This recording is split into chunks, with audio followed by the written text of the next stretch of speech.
palavra de Deus que está no livro de João, né? O livro de João, no capítulo 1, diz assim a palavra de Deus. João, capítulo 1. No princípio era o Verbo, e o Verbo estava com Deus, e o Verbo era Deus. Todas as coisas foram feitas por ele, e sem ele nada do que foi feito se fez. Nele estava a vida, e a vida era a luz dos homens. E a luz resplandece nas trevas, e as trevas não a compreenderam, né? É até o versículo 5. Versículo 1 até o versículo 5. Vou dar seguimento nessa mensagem. O que é que a palavra de Deus ela nos alerta e nos ensina aqui?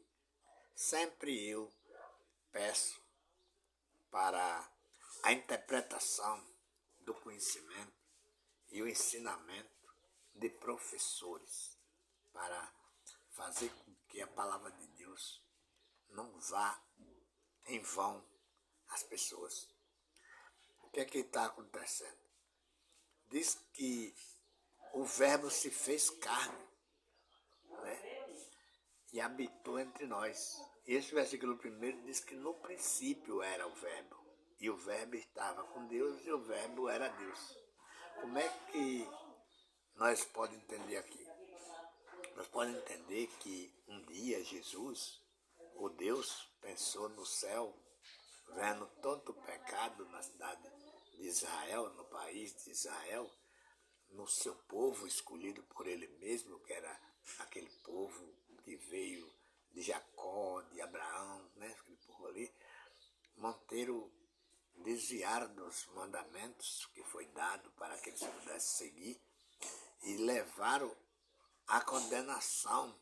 E Deus não tinha como salvar esse povo se ele mesmo não se fizesse presente no meio, pregando o evangelho verdadeiro, dando ensinamento de que ele era o Salvador, do que ele era o abençoador, de que ele era o santo que veio para salvar, para santificar e para abençoar.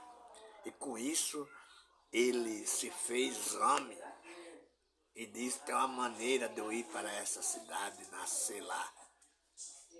Procurou uma mulher virgem, nasceu dessa mulher e mandou que essa mulher botasse o nome dele de Jesus. E essa mulher obedeceu o nome, o mandamento de Deus pelo Espírito Santo, que avisava a ele através de um anjo, a ela através de um anjo. O nome foi concluído, foi chamado de Jesus, viveu, cresceu, viveu e morreu depois, dando para aquele povo salvação, dando aquele povo libertação, dando para aquele povo benção, fazendo com que aquele povo que era amaldiçoado no tempo de Malaquias se tornasse, era amaldiçoado no tempo de Malaquias, se tornasse abençoado na graça, no sangue, no corpo, na vida de Jesus, para que nenhuma condenação ali se havesse. E ele fez a promessa que ia e voltaria, né? Mas aquela promessa dizia aquele povo que ouviu ele, porque ele dizia que aquele povo mesmo via a sua volta, aquele povo via o seu retorno. E assim aconteceu. Lá o povo viu o retorno de Jesus, e Jesus não vai voltar, porque Jesus disse que ia e voltaria.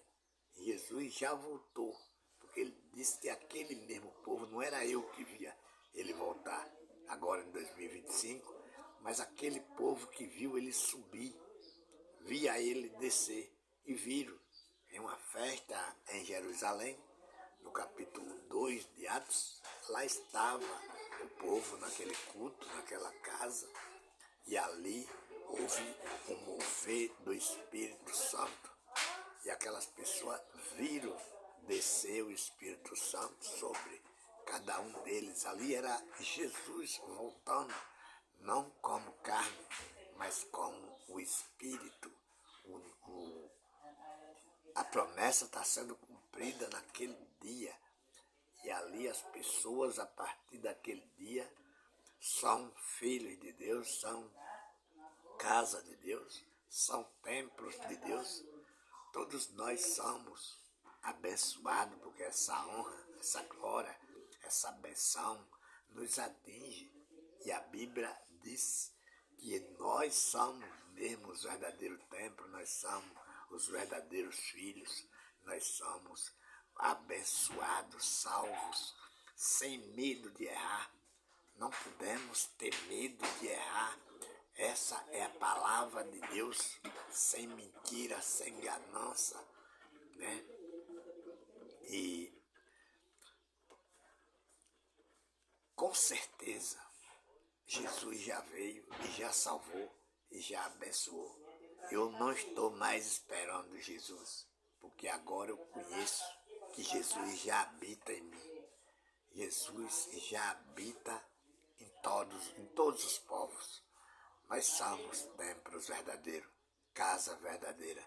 Lá no livro de Atos, no capítulo 17, versículo 24, diz que o Deus que fez o mundo e tudo que nele há, sendo Senhor do céu e da terra, não habita em templo feito por mão de homem, como que necessitando de alguma coisa, pois ele mesmo é quem dá a todos a vida, a inspiração e todas as coisas. Não precisamos de pastor, não precisamos de missionário, não precisamos de bispo, nós precisamos de professor para nos orientar, para nos ensinar, para nos mostrar a verdade de Cristo, que é escondida por todas as religiões.